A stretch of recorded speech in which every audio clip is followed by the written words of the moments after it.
Hello friends, welcome to all of you in Jeevan Education. एक बार फिर से आप सबका स्वागत है जीवन एजुकेशन के इस ऑनलाइन प्लेटफॉर्म पर। और हम डिस्कस कर रहे थे रीड सिलेबस से साइंस पोर्शन को, और उसके अंदर हमने 3 सेशन जो कि कंप्लीट कर लिए हैं। फर्स्ट सेशन में हमने उसके कुछ मोस्ट इंपॉर्टेंट एमसीक्यूज़ के रिगार्डिंग बात की थी। सेकेंड और थर्ड सेशन में हमने एक इम्पोर्टेंट टॉपिक्स को, जो कि एक न्यू टॉपिक्स है, उसको लिया था, जो कि था अपना आवर एनवायरनमेंट और इकोसिस्टम। दोनों को हमने एक सेशन के अंदर कंप्लीट किया था, और आज हम कंप्लीट करने वाले हैं फोर्थ सेशन को। और फोर्थ सेशन को हम डीपली स्टडी करेंगे। और इस सेशन के अंदर एक बार फिर से एनवायरनमेंट और इकोसिस्टम के रिगार्डिंग कुछ सेलेक्टेड और मोस्ट इंपॉर्टेंट क्वेश्चंस को लिया है, जो कि आपके पॉइंट ऑफ व्यू से, आपके एग्जाम के पॉइंट ऑफ व्यू से काफ़ी इंपॉर्टेंट हैं। और ये questions most of the questions exam में आए हुए हैं, तो उन क्वेश्चंस को सेलेक्टेड किया है। और लास्ट तक देखना है, सारे क्वेश्चंस आपको कंप्लीटली समझने की कोशिश करना है, क्योंकि ये क्वेश्चन आपको कहीं ना कहीं एग्जाम में मिलने वाला है। और स्पेशली रीट एग्जाम जो होने वाला है, उसके अंदर इसके रिगार्डिंग क्वेश्चंस मिलने ही वाला है। तो स्टार्ट करते हैं आज के फोर्थ सेशन को। उससे पहले लाइक और शेयर कर दीजिए वीडियो, अभी तक नहीं किया है तो। और यदि चैनल सब्सक्राइब नहीं किया है, नए चैनल पर विजिट कर, तो चैनल को सब्सक्राइब करके बेल आइकन को प्रेस कर देना है, ताकि आगे भी इस तरीके से आपको नोटिफिकेशन मिलता रहे। चलिए स्टार्ट करते हैं आज के इस सेशन को।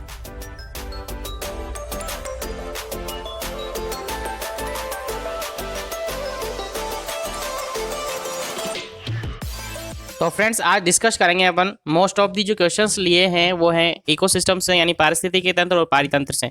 इसके रिगार्डिंग जो भी एग्जाम पॉइंट ऑफ व्यू से इंपॉर्टेंट है, उन सभी क्वेश्चंस को अपन डिस्कस करेंगे। ठीक है, चलिए स्टार्ट करते हैं। और आज का अपना फर्स्ट क्वेश्चन है, वो है जो जंतु अपना भोजन सड़े गले पदार्थों से लेते हैं वो कहलाते। बहुत अच्छा क्वेश्चन है। ऐसे जीव जो कि अपना भोजन सड़े गले पदार्थों से लेता है, उनको क्या कहते हैं? ऑप्शन आपके सामने हैं, और जिसने लास्ट क्लास नहीं देखी हो वो जरूर देख ले, क्योंकि वो सारे क्वेश्चंस उन्हीं 2 क्लासों के अंदर मिलेंगे आपको, जो कि आपके कंपेटिटिव एग्जाम्स में आने हैं। ठीक है, बाकी रिमेनिंग पोर्शन अपन इस ऑब्जेक्टिव एमसीक्यू सेशन से ले लेंगे। तो ये क्वेश्चन मैंने काफ़ी अच्छी तरीके से आपको बताया था, फटाफट से अपना आंसर देना है। क्या इसका राइट आंसर है? ऑप्शन है मांसाहारी, ऑप्शन बी परजीवी, ऑप्शन सी मृतजीवी, और ऑप्शन डी सर्वाहारी। फटाफट से इसका आंसर दे दीजिएगा। इसका आंसर क्या होगा? हर क्वेश्चन के लिए आपको कुछ टाइमिंग मिलेगा, उसके बाद उसका राइट आंसर मैं आपको बताऊंगा। तो जल्दी से अपना आंसर कमेंट कर दीजिएगा कि इसका आंसर क्या हो सकता है। आपको बताया था मैंने क्या हो सकता है, आंसर दीजिएगा। जो जंतु अपना भोजन सड़े गले पदार्थों से लेते हैं वो क्या कहलाते हैं, या उनको क्या कहते हैं? आंसर आपको देना है जी। इसका बिल्कुल राइट आंसर हो जाता है ऑप्शन नंबर सी, बिल्कुल राइट आंसर है मृतजीवी। जैसा कि नाम से मीनिंग निकल रहा है, ऐसे जीव जो कि अपना भोजन कहाँ से ले? सड़े गले या मृत जीवों से ले, वो क्या कहलाते हैं? मृतजीवी कहलाते हैं। क्या कहलाते हैं? मृतजीवी कहलाते हैं। और इसको बारे में अपन ने लास्ट क्लास में, प्रीवियस जो अपनी क्लास थी इकोसिस्टम के बारे में, तो उसके बारे में काफ़ी अच्छे से हमने वहाँ पर डिस्कस किया था। तो नहीं देखा हो तो लिंक नीचे मिल जाएगा आपको डिस्क्रिप्शन बॉक्स में, वहाँ से आप उसको देख सकते हैं। ठीक है, और वीडियो को ज़्यादा से ज़्यादा लाइक और शेयर करें, ताकि अदर फ्रेंड्स को भी ये पता चल जाए, अदर फ्रेंड्स तक भी ये क्वेश्चन पहुंच सके, ताकि उनके एग्जाम में काफ़ी हेल्प मिले इनसे। चलिए आगे चलते हैं, अपन नेक्स्ट क्वेश्चन के बारे में बात करते हैं। नेक्स्ट क्वेश्चन है सर्वाहारी के उदाहरण हैं। क्वेश्चन पूछा है सर्वाहारी के उदाहरण हैं, और आप सबको पता है सर्वाहारी क्या होता है। ऑप्शन आपके सामने, आंसर देना है। फर्स्ट ऑप्शन है चूहे और सुअर, सेकेंड ऑप्शन है फंजाई और बैक्टीरिया, थर्ड ऑप्शन है मच्छर एवं खटमल, और फोर्थ ऑप्शन है गाय एवं बकरी। सर्वाहारी आपसे पूछा है, आंसर दीजिएगा। क्या इसका राइट आंसर होगा? आंसर आप सबको पता होगा यदि लास्ट क्लास आपने देखी है तो। जल्दी से इसका आंसर दे दीजिएगा। क्या इसका राइट आंसर होगा सर्वाहारी? बिल्कुल राइट आंसर इसका हो सकता है, फटाफट से आंसर कमेंट करना है। इसका राइट आंसर है ऑप्शन नंबर ए, चूहे और सुअर, ये सर्वाहारी। फर्स्ट वन आपको मीनिंग समझिए। सर्वाहारी, सर्वाहारी नाम से मीनिंग है सर्व यानी सबको खाता हो, हारी मतलब आहार में लेता हो, यानी कि ऐसे जीव जो कि सर्वाहारी है, यानी शाकाहारी भी है। क्या क्या? एक तो शाक भी खाते हैं और मांस भी खाते हैं, यानी शाकाहारी भी है और मांसाहारी भी है। दोनों का कंबाइंड, दोनों यदि ऐसे जीव जिनके अंदर दोनों ही प्रॉपर्टीज यानी दोनों ही वो खाते हैं, तो उनको क्या कहा जाता है? सर्वाहारी कहा जाता है। और इसके अंदर जो आंसर है इसका, वो चूहे और सुअर है। ठीक है, देखिए एक बार फिर से याद दिला दूं आपको मैं, आपको एलिमिनेशन मेथड निकालने हैं। एलिमिनेशन मेथड से आपको क्वेश्चन सोल्व करने की कोशिश करना है। अब एलिमिनेशन मेथड मींस क्वेश्चन में से ऑप्शंस का जो ऑप्शन दिए हुए हैं उनको गलत को हटाना है। अब गलत हटते, दो भी आप हटा देते तो दो बचते हैं, उनमें 50% आपके चांसेस हो जाते हैं, तो इनमें हटाएंगे तब भी आपको मिल जाता है, ठीक है ना। तो ये चूहे और सुअरे जो कि सर्वाहारी है, मांस भी खाते हैं और घास भी खाते हैं, यानी शाक भी खाते हैं और मांस भी खाते हैं। चलिए नेक्स्ट क्वेश्चन की अपन बात कर लेते हैं। नेक्स्ट क्वेश्चन है, बहुत ही अच्छा क्वेश्चन है नेक्स्ट भी। अजैव तथा जैव घटकों से बने संसार को क्या कहते हैं? बहुत ही अच्छा क्वेश्चन है। अजैव तथा जैव घटकों से बने संसार को क्या कहते हैं? ऑप्शन आपके सामने है, पर्यावरण, उपभोक्ता, अपघटनकर्ता और अपशिष्ट। क्या कहते हैं? आंसर आपको देना है। और लास्ट क्लास में हमने इसके बारे में देखा था, तो डेफिनेशन में ही बता दिया था कि वो क्या कहलाता है। आंसर आपको देना है और क्वेश्चंस को सीधा ना समझे, इजी है लेकिन उनके लिए जिन्होंने पढ़ रखा है, अदरवाइज ये क्वेश्चन भी गलत करते हैं काफ़ी सारे स्टूडेंट्स, काफ़ी सारे लोग, ठीक है। तो आप गलत ना करें, उनको देख लीजिएगा, अभी से पढ़ लीजिएगा, क्योंकि ये से ही क्वेश्चन आपको एग्जाम में पूछे जाते हैं और ये क्वेश्चन कहीं ना कहीं एग्जाम में पूछा हुआ है, इसलिए ये मैंने सेलेक्ट किया है। तो उम्मीद है आप इनको कंटिन्यूअस और कंसंट्रेशन के साथ देखते होंगे, सॉल्व करते होंगे। चलिए आंसर बताइए, इसका क्या आंसर हो सकता है? पर्यावरण हो सकता है, उपभोक्ता हो सकता है, अपघटनकर्ता हो सकता है या फिर अपशिष्ट हो सकता है। अपना आंसर आपको देना है, क्या इसका राइट आंसर होगा जी? इसका बिल्कुल राइट आंसर है ऑप्शन नंबर ए, बिल्कुल राइट आंसर है, पर्यावरण बिल्कुल राइट आंसर है। जैसा कि मैंने इसमें डेफिनेशन में ही बताया था, पर्यावरण क्या होता है? जैविक और अजैविक या जैव और अजैव घटक जो कि अपने चारों ओर अपने सराउंडिंग एरिया में है, वो सारा क्या होता है? पर्यावरण होता है। स्टार्ट करते सेशन स्टार्ट किया था तभी बता दिया था मैंने लास्ट क्लास में इसको कि पर्यावरण क्या होता है। तो अपने चारों ओर पाए जाने वाले वो जैविक और अजैविक घटक जो कि एक दूसरे से संबंधित रहते हैं, एक दूसरे से रिलेशन में रहते हैं, वो सारे क्या कहलाते हैं? पर्यावरण कहलाते हैं। और जो संबंध के स्थापित से एक तंत्र जो बना के रखते हैं, वो पारितंत्र अपन ने कहा था, इकोसिस्टम हमने कहा था, ठीक है। तो यहाँ तक क्लियर हो गया होगा। नेक्स्ट क्वेश्चन की अपन बात करते हैं।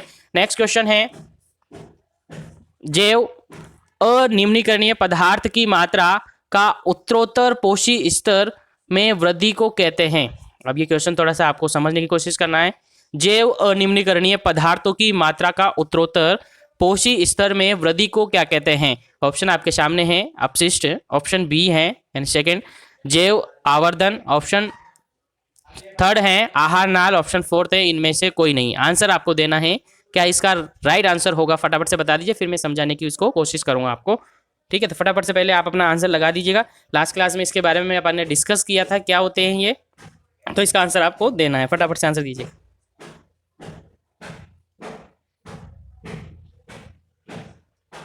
तो आई थिंक आपने आंसर दे दिया है। अब इसका राइट आंसर मैं आपको बता देता हूँ, तो ऑप्शन नंबर बी इसका बिल्कुल राइट आंसर है। ऑप्शन नंबर बी इसका बिल्कुल राइट आंसर है।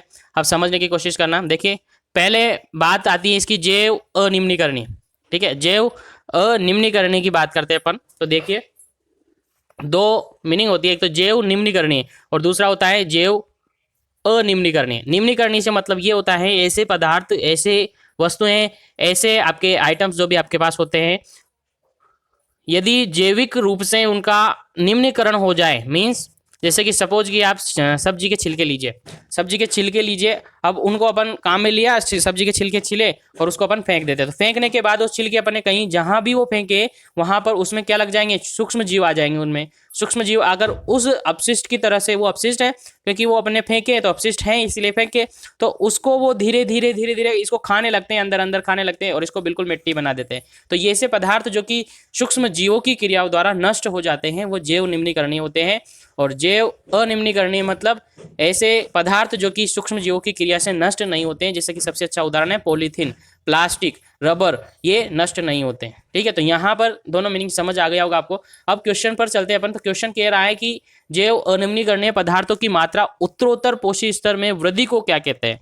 तो देखिए सबसे फर्स्ट अपन बात करें, जैसे कि अपन एक श्रृंखला मान लेते हैं, पेड़ पौधे, उसके बाद कीट, उसके बाद चूहा, ठीक है, ये मान के चलिए आप, ये एक श्रृंखला है। इसके अंदर जो विष की मात्रा, माने विष की मात्रा या फिर विषैली रसायनों की मात्रा यदि अपन देखें, तो देखिए अपन ने बात की थी 10% नियम के आधार पर।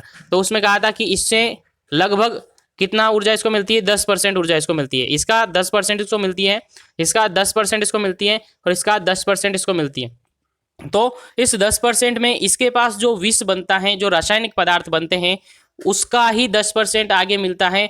यानी कि ऐसे मिलते मिलते क्या हो जाता है, इनमें क्या होता है, रसायन की वृद्धि होती जाती है। क्या होती जाती है, रसायन की वृद्धि होती जाती है, क्योंकि इसको ऊर्जा 10% मिली, फिर उसको 10% मिलेगी, लेकिन रासायनिक भी क्या होता है, ट्रांसफर होते हैं, स्थानांतरित होते हैं। तो उन रसायनों का एक पीढ़ी से दूसरी पीढ़ी में उच्चतर या वृद्धि होना क्या कहलाता है, आपका जैव आवर्धन कहलाता है।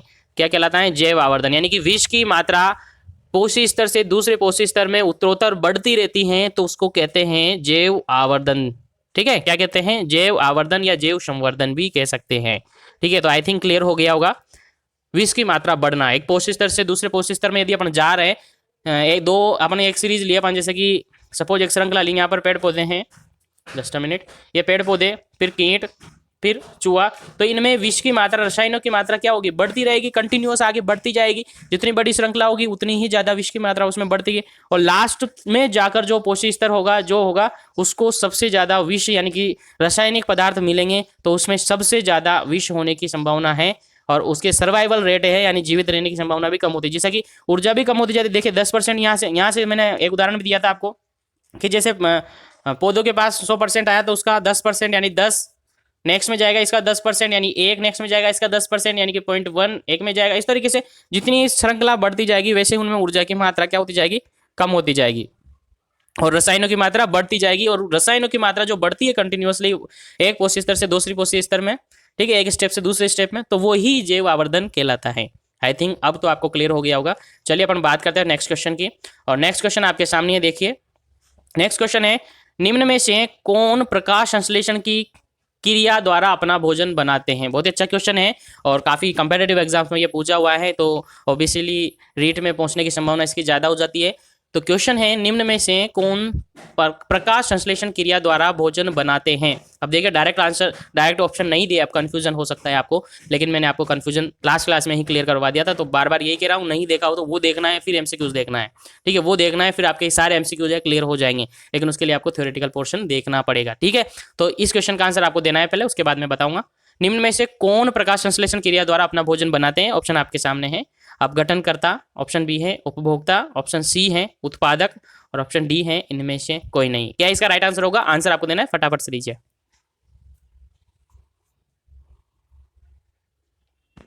जी, इसका बिल्कुल राइट आंसर हो जाता है ऑप्शन नंबर सी, बिल्कुल राइट आंसर हो जाता है। क्या है, उत्पादक। तो हमने लास्ट क्लास में देखा था कि उत्पादक कौन होते हैं, उपभोक्ता कौन होता है, प्राथमिक द्वितीयक तृतीयक, किस तरीके से उपभोक्ता हमने देखे थे।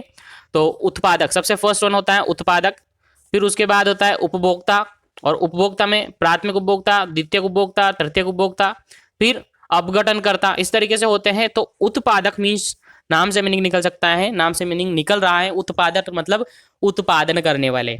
अब कौन उत्पादन करते हैं, हरे पेड़ पौधे। आपको आंसर तो पता है, प्रकाश संश्लेषण किस में होता है, प्रकाश संश्लेषण द्वारा ऊर्जा किसको मिलती है या किसमें भोजन की पूर्ति होती है, तो वो आप सबको आंसर पता है, पेड़ पौधों में होता है। लेकिन आप कंफ्यूजन यहाँ हुए होंगे कि उत्पादक क्या होता है, ये अपघटनकर्ता क्या होता है, उपभोक्ता क्या होता है, फिर आपको कंफ्यूजन होता है। ठीक है, तो मैं आपको क्लियर करवा दूं, जितने भी हरे पेड़ पौधे, नील हरित शैवाल, जितने भी हैं जिनमें प्रकाश संश्लेषण की क्रिया होती है, उन सबको किसमें इंक्लूड किया जाता है, उत्पादक में माना जाता है। उत्पादक मतलब वो अपना भोजन खुद बनाते हैं। ठीक है, ऑटोट्रॉप्स उनको बोलते हैं, स्वपोषी उनको बोलते हैं। कैसे भी क्वेश्चन आ सकता है, स्वपोषी, ऑटोट्रॉप्स, उत्पादक, ठीक है, या फिर पेड़ पौधे डायरेक्ट दे दे, तो सबका आंसर एक ही है, उत्पादक के अंदर उन सबको माना जाता है। तो इसका बिल्कुल राइट आंसर हो जाता है उत्पादक। ठीक है, चलिए अपन आगे नेक्स्ट क्वेश्चन पर, यहां तक समझ आ रहा होगा आपको। नेक्स्ट क्वेश्चन है आपके पास, निम्न में से अपघटनकर्ता का उदाहरण है। बहुत अच्छा क्वेश्चन है, और ये भी काफी कंपेटिटिव एग्जाम में पूछा हुआ है, काफी बार आया हुआ क्वेश्चन है ये भी, कि निम्न में से अपघटनकर्ता का उदाहरण कौन सा है। एज इट इज ऐसा कैसा क्वेश्चन पूछा हुआ है, तो कौन है अपघटनकर्ता, मनुष्य है, घास है, जीवाणु है, या फिर मेंढक है। जल्दी से इसका आंसर बताइए, क्या इसका राइट आंसर होगा। अपघटनकर्ता आपसे पूछा है, नाम से मीनिंग निकल रहा है, आंसर निकालने की कोशिश करें, पहले एलिमिनेशन मेथड यूज करें, ऑटोमेटिकली आंसर निकल जाएगा। एलिमिनेशन, हटाने वाला ऑप्शन ले, ठीक है, उसके बाद ऑटोमेटिकली आपका आंसर निकल जाता है। तो इसका बिल्कुल राइट आंसर हो जाता है ऑप्शन नंबर सी, बिल्कुल राइट आंसर होता है ऑप्शन नंबर डी, जीवाणु, जो कि एक अपघटनकर्ता होते हैं। अब अपघटनकर्ता अभी समझाते हैं, देखिए पहले एलिमिनेशन मेथड देख लीजिएगा। मनुष्य है, ये उपभोक्ता है, घास है, ये उत्पादक है, और मेंढक है, ये भी उपभोक्ता है। तो ये दो उपभोक्ता है, और घास है, ये क्या है, उत्पादक है। तो अपघटनकर्ता कौन है, जीवाणु। अब अपघटन से मतलब मैंने आपको बताऊं, अपघटन से मतलब है जैसे आप पेड़ पौधे की एक श्रृंखला लेते हैं, उसके बाद कीट हैं, उसके बाद मेंढक हैं, ठीक है, मेंढक हैं। अब सपोज आप ये श्रृंखला जो स्टार्टिंग पेड़ पौधे ये उत्पादक है, बाद वाले क्या है, उपभोक्ता है, और लास्ट में एंड सीरीज पे जो होगा उसके थ्रू जो भी अपशिष्ट निकाला जाएगा या जो भी अपशिष्ट उससे बनेगा, उस अपशिष्ट का क्या होगा, अपघटन होगा। अपघटन मतलब वो नष्ट किया जाएगा जीवाणु सूक्ष्म जीवों द्वारा, ठीक है, डायरेक्टली याद रखें। तो सूक्ष्म जीवों द्वारा वो नष्ट किया जाएगा, और सूक्ष्म जीवों द्वारा नष्ट किया जाता है, इसलिए उनको क्या कहा जाता है, अपघटक कहा जाता है या अपघटनकर्ता कहा जाता है। तो सबसे फर्स्ट वन पेड़ पौधे आते हैं जो उत्पादक हैं, बीच में उपभोक्ता आते हैं, और लास्ट में जो अपशिष्ट पदार्थ बचता है जिसका अपघटन होता है, अपघटन किया जाता है या उसको नष्ट किया जाता है, तो जो नष्ट करते हैं उनको अपघटनकर्ता कहते हैं या अपघटक कहते हैं। आई थिंक क्लियर हो गया होगा। चलिए अपन बात करते हैं नेक्स्ट क्वेश्चन की, और बहुत अच्छा क्वेश्चन है, ये भी बहुत ही अच्छा है और काफी बार पूछा हुआ है। देखिए क्वेश्चन है, निम्न में से आहार श्रृंखला का सही क्रम है। आहार श्रृंखला का सही क्रम आपसे पूछा है। ऑप्शन आपके सामने है, जल्दी से इसको समझिए और आंसर आपको बताना है। आंसर जल्दी से बताना है, कमेंट सेक्शन खाली है आपके लिए। फर्स्ट ऑप्शन है इसका घास, चूहा, हिरण। सेकंड ऑप्शन है घास, ग्रास ऑफर, मेंढक, सर्प और गिद्ध। थर्ड ऑप्शन है घोड़ा, घास, मेंढक। और फोर्थ ऑप्शन है घास, सर्प और बंदर। जल्दी से इसका आंसर बताना है। राइट आंसर क्या है इसका राइट आंसर क्या है आपको बताना है। यदि आपने इकोसिस्टम अच्छे से पढ़ा है, लास्ट क्लास से देखी है, तो आई थिंक ये क्वेश्चन आपका 101% राइट होगा। तो जल्दी इसका आंसर दीजिएगा।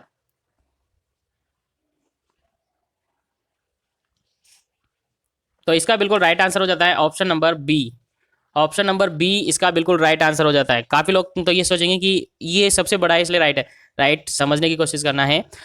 पहले मैंने बोला एलिमिनेशन मेथड, आप यदि आपको डायरेक्टली याद नहीं है, पता नहीं है कि ये इसका आंसर हो सकता है या नहीं हो सकता है, तो आपको एलिमिनेशन मेथड इसमें काम में लेना है। तो देखिए एलिमिनेशन मेथड में काम में लेता हूँ। देखिए सबसे फर्स्ट वन ये देख लेता हूँ, घोड़ा, ये फोर्थ वाला, घोड़ा, सर्प और बंदर। क्या ये हो सकता है? घोड़े को सर्प खा जाएगा, ठीक है, लेकिन सर्प को बंदर खा जाएगा, ये पॉसिबल नहीं है, तो ये गलत है। उसके बाद घोड़ा, घास और मेंढक, ठीक है, घोड़ा, घास और मेंढक। घोड़े को घास खा सकता है क्या? नहीं खा सकता। उत्पादक सबसे पहले आएगा, तो ये भी गलत। उसके अलावा फर्स्ट वाला देखिए, घास, चूहा और हिरण। घास को चूहा खा लेगा, ठीक है, लेकिन चूहे को हिरण खाएगा, ये पॉसिबल नहीं है। तो ये तीनों क्या है? गलत है। बचा हुआ है वो क्या है? सही है। देखो इसमें क्या है, घास को खाया, ग्रास ऑपर ने, जानते हो ग्रास ऑपर, एक तरीके से राम जी का कीड़ा आप कहते हो उसको, टिड्डा जिसको कहते हैं वो, ठीक है। उसके बाद मेंढक उसको खा जाता है, ठीक है, सही बात है। सर्प मेंढक को खाता है, सही बात है। और गिद्ध सर्प को खाता है, ये भी सही बात है। तो बिल्कुल राइट आंसर हो जाता है इसका ऑप्शन नंबर सेकंड, ठीक है। चलिए आगे चलते हैं, बात करते हैं नेक्स्ट क्वेश्चन की। नेक्स्ट क्वेश्चन है, निम्न में से जैव निम्नीकरणीय पदार्थ का उदाहरण है। बहुत ही अच्छा क्वेश्चन है, और अभी थोड़ी देर पहले मैंने बताया जैव निम्नीकरणीय क्या होते हैं, अजैव निम्नीकरणीय क्या होते हैं। फटाफट से इसका आंसर दे दीजिएगा, क्या इसका राइट आंसर होगा? क्या फर्स्ट ऑप्शन राइट है शीशा, सेकंड बाघ, थर्ड कृमि और फोर्थ है कागज। क्या इसका राइट आंसर है? आपको आंसर देना है, जल्दी से फटाफट से बता दीजिए इसका राइट आंसर क्या हो सकता है। जैव अनिम्नीकरणीय पदार्थ आपसे पूछा गया है।